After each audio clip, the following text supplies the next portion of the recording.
What's going on, YouTube? Modeling that back at you. If you want to put a title to this one, I would definitely say "Almost There" is what I would call this video. So, a lot of work done over a couple of nights, and then most of the day today, which today is Sunday the 23rd. So about 1 week left before Halloween. But got a lot done today. So at this point, this is finished. In the sense of it is now glued together. I have the front bumper glued on, rear bumpers glued in, tail lights are glued in. Note to anybody who's wanting to build this one, one foobar thing that I did was go through and tried to put in the tail lights after I had assembled this. Big mistake. I had, and when I say that, like, I didn't have the bumper in at the time, but I just put the chassis with the body and then tried to put them in. It's a whole lot easier. Just put them in earlier on, just to get them in and stuff like that. Make sure you use a very strong glue, though, also, because the initial glue that I used when I came in to paint white on the reverse lights, it basically just popped one of them in. So yeah, that was great. The other thing I went ahead and did with the rear end here is I do have the mesh grills from the MBM set into place. They do actually fit where the kit part was, so you have to very carefully carve out the kit part. Doesn't take much time if you use some sort of Dremel or something like that, but just to note, it does take a little bit of patience to drill through it and stuff like that. I tried using the scriber, that just was not working. I don't have a good enough scriber that gets down small enough to really carve that out. Interior is done. For the most part, I still need to get the steering column completed and put in. But all of the detail painting on the dash and stuff like that is pretty much done and ready to go. Interior, as far as the seats and stuff, those are all into place. One other thing I will note, this kit is a repop of a 1960s molding. You can definitely tell it in the fitment around the tub of the where the interior and body come together. It left about a 1 to about a mil gap most of the way around. I hated it. I was originally just going to kind of leave it, but the more I got to looking at it, the more it's like, you know what, I just can't stand it. So what I did was grabbed 0.010 by 0.030 styrene strip, same thing that I use on like my sprint car wings and stuff like that.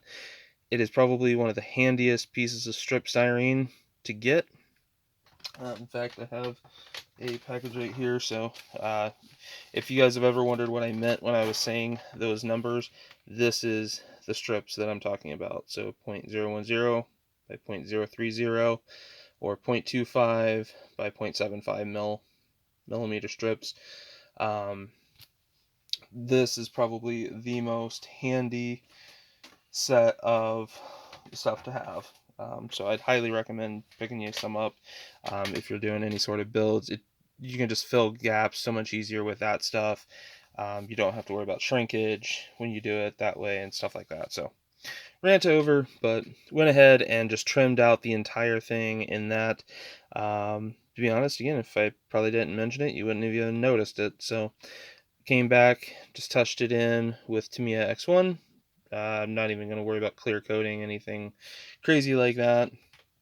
It's just going to be left the way it is. And as it's sitting in the light, see a couple fingerprints will get swiped off. Make sure the oils don't eat in too bad. I'm definitely looking forward to having this thing in the case and stuff like that. Black, as anybody knows who has built it, literally will attract every single fingerprint imaginable. And in fact, worst thing that happened to me here over the last day or so of building was right here on the hood.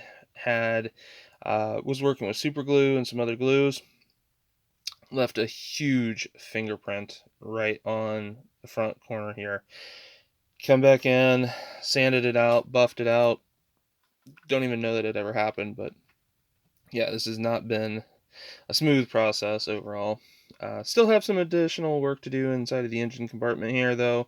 I still need to get the battery put into place up front, run the wires for that, as well as getting the heater coil put in here at the back. But overall, it's definitely a work in progress. Use the windshield wipers from the MBM set. Those things look really nice. Having actual windshield wipers instead of the molded in, just yuck that was. Um, One other thing I wish I had done different, because this one, the glass doesn't overlap very much. I wish I had used crystal clear from Micromark. I wish I had used this to adhere it instead of my normal plastic bonding.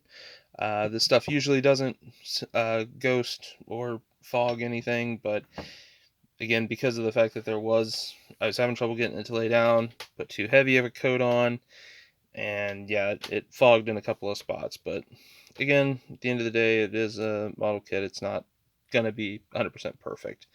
Um, so, but overall, got the front engine compartment still to do a tiny bit of work on, things like that. But that's definitely moving along quite nicely.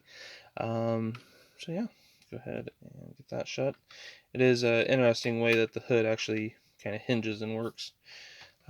Since I've been showing the driver's side a lot, I'll go ahead and show you the passenger side. This door is actually glued shut. I just wanted the single door to be open as if she was getting out. So this one, just lightly put a dollop of super glue, pushed it together, held, and yeah, didn't fill the gap, anything like that. So you can't really see any of the gaps or any of the mold lines because of, again, black just does not show much with the camera, but with the naked eye, you can clearly see the seam line of the doors and stuff like that. So overall, happy with how the build is coming out so far. So a few parts here that still need to go on. Got the headlights, just did Molotov on the back, so those are ready to push in.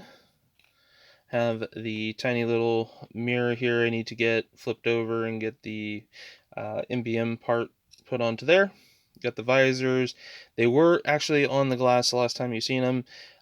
Because I wanted to try to polish out some of that hazing that had taken place, went ahead and pulled them off. So I need to get those re-glued back in, but that should be pretty straightforward. And then the nice candy cane tree that you see here, these are the tail lights. So I just took the clear glass, wrapped a cocktail stick or toothpick with masking tape, and then just used Tamiya X27 it is, clear red for the tail lights. So I'll probably give those the rest of the night tonight to dry. Won't actually basically be done with the build for tonight, and then try to get this thing finished up. The one other thing I am going to just call out, like, I don't think it was intentional. If it does happen, was missing the the instruction sheet for part of my MBM set. So I got in touch with him, just waiting to hear back to get that.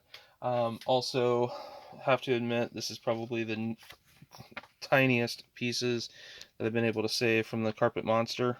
A couple of the targets that'll go here on the front to replace the molded in kit parts. Yeah, those fell off, and one of them ended up in the carpet.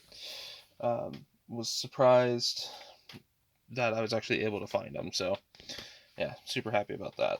In either case, hopefully you guys have been enjoying the series.